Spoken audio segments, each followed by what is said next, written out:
My name is Christelle Crott. I'm 30 from Switzerland and currently in Agog, South Sudan, as a logistician.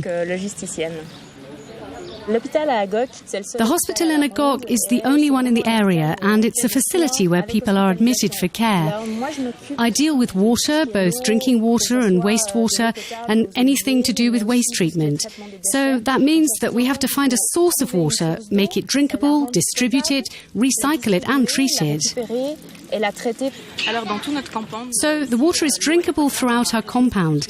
Our pipework distributes drinking water everywhere, and to make up for the land we take from the community, there are 2 taps which provide the surrounding community with drinking water. My job also involves negotiating contracts and lots of other things, anything from cutting the grass to getting new beds or laying more floor slabs because we need a new tent since there's no longer enough room in the hospital. When the weather is bad or if there are conflicts or problems in the surrounding areas, we have tents which we can put up relatively quickly so that we can admit patients. We have a hospital kitchen where we prepare food for the patients, so I support the kitchen team and 2 bakers. We have a bread oven so that we can have fresh bread every day, which isn't only great for the patients, it's also very nice for expats like me.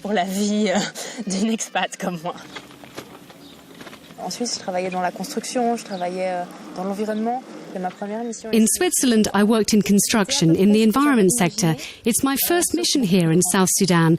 It was more or less what I'd imagined, except much bigger and with more responsibilities than I'd expected. The hardest thing for me is this proximity to death all the time. It's true that when children are malnourished, they look skeletal. It's very upsetting. I had to get used to the medical side and the proximity to death.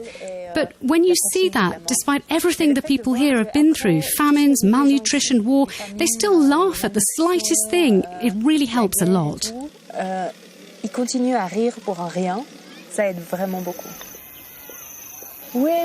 Yes, I have a place I can go to recharge my batteries, to have some peace and quiet. Because when you're working in the hospital, there are children, patients, people around you all the time. And I really like finding a spot without other people. I can look outside the enclosure. That gives you a feeling of openness. If you don't know where it is, maybe we go together. I don't know whether you need to have a particular personality to do humanitarian work. I think the most important thing is wanting to do it, and I really like that because I think that if I've managed to help 1 or 2 people, well, so much the better for them. I was fortunate enough to be born in Switzerland, and if I can share that fortune a bit, I'll be happy.